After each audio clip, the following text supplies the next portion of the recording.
Hello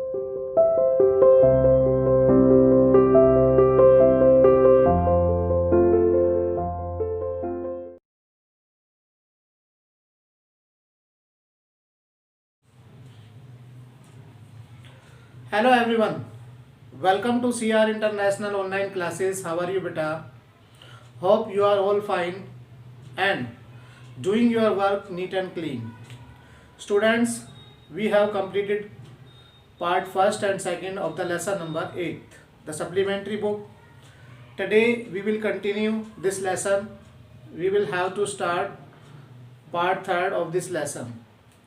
बेटा third part इस lesson का हमें स्टार्ट करना है और जितना हमने पढ़ लिया था वो हमारा था कि जो राइटर है अपने बचपन की बात बताता है, वह जो स्कूल के फीस के पैसे वो लेकर जाता है, वहाँ जब वो सबमिट नहीं करा पाता क्योंकि उसके पास पैसे नहीं है, उसने सारे पैसे जलेबी पर खर्च कर दिए। अब जब फीस सबमिट कराने की बात आती है तो वो चला जाता है रिसेस के अंदर। फीस सबमिट होनी थी पर वो रिसेस में ही, जैसे ही रिसेस की बेल होती है और वो अपना बैग टांग कर चला जाता है और कम्बैलपुर रेलवे स्टेशन पर जाकर पहुंचता है। उससे आगे हम पढ़ेंगे बेटा। आज जो हमारा थर्ड पार्ट है, पेज नंबर है हमारा 68 पेज नंबर आपको ओपन करना है बेटा। साथ के साथ रीड कर रहे हैं। You will have to open your book and the started we have completed second part. We will start from the page number 68. There was a sad giving tree beside the railway track. यहाँ से start करना है। Page number है हमारा 68 बेटा। 68 page पर हमारा लिखा हुआ है जो स्टार्टिंग का है, There was a sad giving tree beside the railway track. Railway track के साथ एक पेड़ था जो कि छायादार पेड़ था। आई सैट अंडर इट। जो राइटर है जब वो बचपन की बात को बताता है, जब वो छोटा लड़का था, जब वो 5th स्टैंडर्ड के अंदर पढ़ता था, उस समय की बात बताता है कि मैं I sat under it. Under it मतलब उस पेड़ के नीचे बैठ गया। Whether there could possibly be a more unfortunate child than me in this world.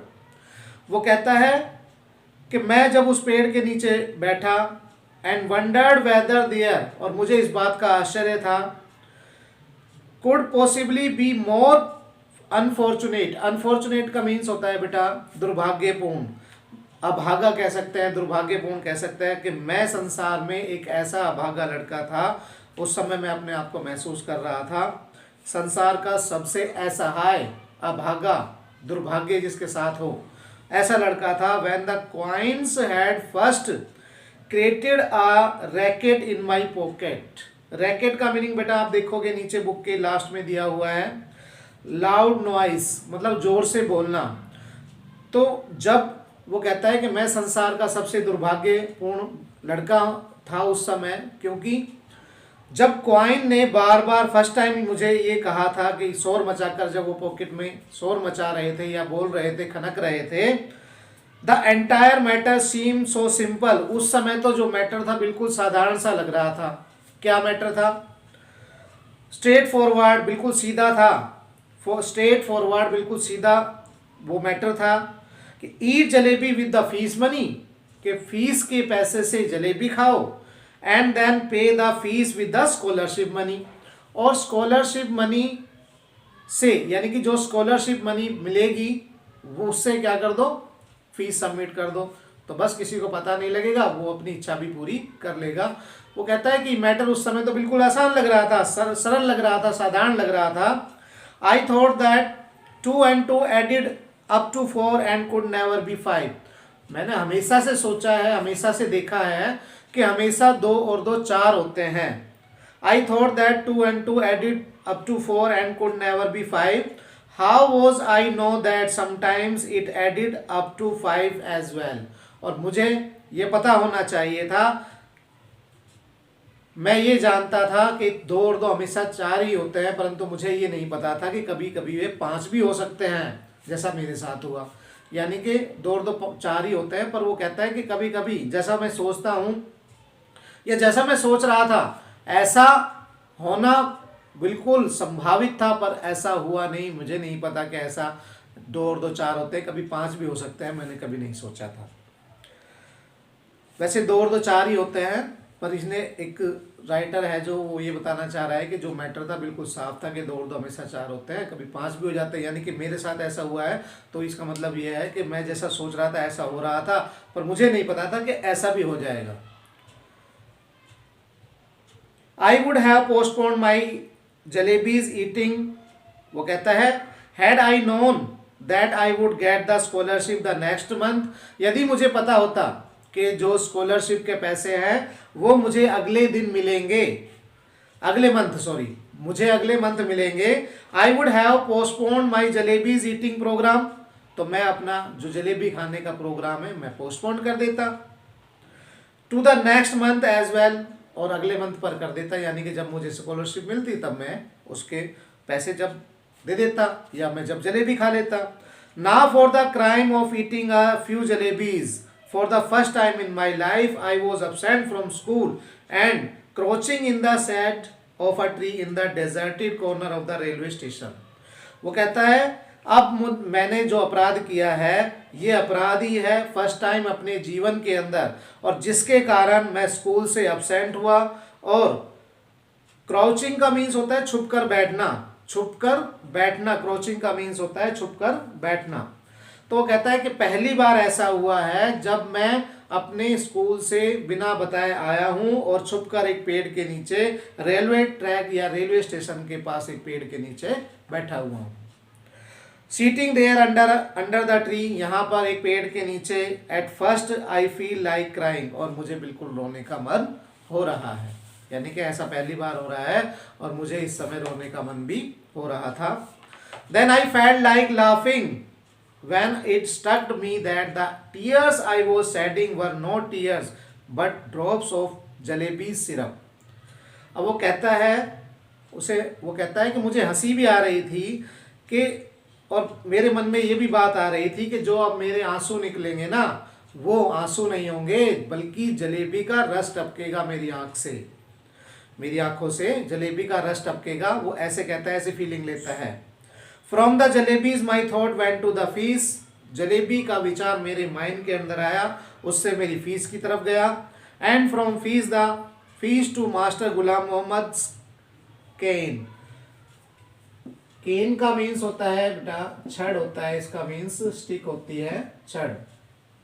उसके बाद गुलाम मोहम्मद जो टीचर है उनकी तरफ, उनकी छड़ की तरफ गया। And from his cane I thought of God, और उसके बाद मैंने भगवान के बारे में सोचा। I close my eyes and began to pray, और मैंने अपनी आंखें बंद की और प्रे करना शुरू किया।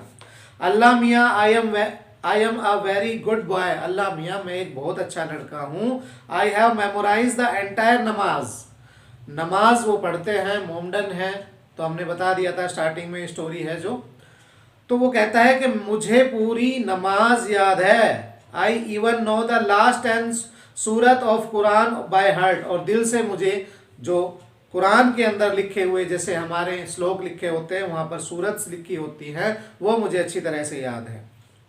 इफ़ यू विश, यदि तुम चाहो, I can recite the entire आयात अल कुर्सी फॉर यू जस्ट नाउ, ये भी उसी के अंदर लिखा हुआ है। तो वो कहता है कि मुझे आयात उल कुर्सी भी अच्छी तरह से पता है, अगर तुम चाहो तो मैं उसको भी अच्छी तरह से सुना सकता हूँ। The need for your devoted servant is only the fees money that I ate jalebis with so all right. आज तुम्हारे एक भगत को, डिवोटी जो एक भक्त है, प्रे करने वाला है, वो कहता है कि आज तुम्हारे एक भक्त को, एक सर्वेंट को फीस की मनी के लिए पैसों की आवश्यकता है जिससे वो जलेबी खा गया था।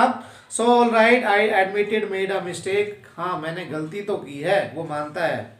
I did not eat them all bye my self, और वो ये कहता है कि मैंने पूरी जलेबी अपने आप ही नहीं खाई है। वो कहता है कि सारे पैसों की मैंने थोड़ी खाई है, हाँ मैंने गलती तो की है। तो I fed them to whole lot of children too, यानी कि उसने बताया कि मैंने उन बच्चों को भी खिलाई है, बच्चों ने भी खाई है। बट इट वॉज मिस्टेक, परंतु हाँ मिस्टेक तो मैंने की है। If I had known the scholarship money would be given the next month, अगर मुझे पता होता कि स्कॉलरशिप मनी मिलने वाली है अगले month, I would neither have eaten them nor fed them to the others, ना तो मैं खाता फिर ना ही दूसरों को खिलाता, अगर मुझे ऐसा पता होता तो। Now you do one thing, बस अब एक काम करो, भगवान से प्रेयर कर रहा है वो कि एक काम करो। क्या काम करो? जस्ट पे ₹4 इन माई बैग, केवल ₹4 मेरे बैग के अंदर डाल दो। If there is a paisa more than ₹4 I will be very displeased with you. Displeased का मीन्स होता है नाराज होना। हाँ, यदि ₹4 से एक भी पैसा अगर ज्यादा डालोगे तो मैं नाराज हो जाऊंगा। वैसे भी कहता है I promise if I ever eat sweet with my fees money again, अगर मैं दोबारा अगर फीस के पैसे से दोबारा अगर जलेबी खाता हूं, यानी कि तुम मुझे ₹4 पहुंचाओ दो, अगर मैं फिर भी उससे जलेबी खाता हूं, then let a thieves punishment be my punishment, तो एक चोर की जो सजा होती है वो मुझे देना। सो अल्लाह मियाँ जस्ट दिस वंस, अल्लाह मियाँ केवल एक बार कर दो। Help me out, there is no shortage of anything in your treasury, तुम्हारे खजाने में तो, ट्रेजरी का मीन्स होता है खजाना, तुम्हारे खजाने में तो कोई कमी नहीं है, केवल एक बार कर दो। इवन अवर चपरासी take a whole lot of money home every month, यहाँ तक कि हमारा जो चपरासी है, नौकर है, वो भी हर महीने काफी पैसे लेकर जाता है। एंड अल्लाह ji after all I am the nephew of a big officer, और वो कहता है कि यहाँ तक कि मैं एक बड़े ऑफिसर का भतीजा भी हूँ। Would not you give me just ₹4, क्या तुम मुझे ₹4 नहीं दे सकते? After the prayer I offered namaz, recited 10 surat, Ayat ul Kursi, Kalma e Tayyab, in fact everything that I remembered. उस समय में मुझे जो याद था, नमाज पढ़ी, सूरत पढ़े, आयात उल कुर्सी पढ़े, सारी चीजें उसने पढ़ दी जो उसे याद थी। Then I blew over my bag saying छू, और उसके बाद मैंने अपने बैग को छू कहकर देखा। देन आफ्टर सेइंग बिस्मिल्लाह आई रियलाइज दैट, और उसके बाद मैंने बिस्मिल्लाह कहा, और उस समय मुझे महसूस हुआ that what they said was only too true, no one can erase what fate has decreed. Forget ₹4, there were not even 4 पैसा in my bag. मैं भूल गया था कि जो भाग्य में लिखा होता है उसे कोई इरेज नहीं कर सकता, कोई टाल नहीं सकता, और उस समय भी मेरे साथ ऐसा ही हुआ। ₹4 तो भूल जाओ, मेरे बैग के अंदर एक पैसा नहीं मिला। इवन 4 पैसा, यानी कि 4 पैसे, रुपए तो छोड़ो, 4 पैसे भी मेरे बैग के अंदर नहीं थे। Just few text book and notebooks, केवल जो मेरी नोटबुक्स थी, बुक्स थी, 1 पेंसिल, 1 शार्पनर, 1 ईद कार्ड माई मामू had sent me last Eid, और एक ईद का कार्ड मेरे बैग के अंदर रखा हुआ था जो मेरे मामू ने मुझे ईद पर भेजा था। यानी कि वही सारी चीजें थी, पैसे, एक भी पैसे उसके अंदर नहीं थे। तो बेटा अभी हम इतना करेंगे, इसको आपको वीडियो को अच्छे से वॉच करना है। इस चैप्टर को कंटिन्यू हम आगे नेक्स्ट वीडियो के अंदर करेंगे, और ऑलमोस्ट हमारा एक वीडियो के अंदर जो नेक्स्ट आएगी उसके अंदर कंप्लीट हो जाएगा। अभी बेटा आपको इसको अच्छे से वॉच करना है। इसके क्वेश्चन आंसर रफ नोटबुक में पीछे जो दिए हुए हैं आपको ये फाइंड आउट करने हैं, और मिलते हैं तब तक के लिए नेक्स्ट वीडियो में। जो भी हमारा टॉपिक, इसको ही हम आगे कंटिन्यू करेंगे। तब तक के लिए गुड बाय बेटा।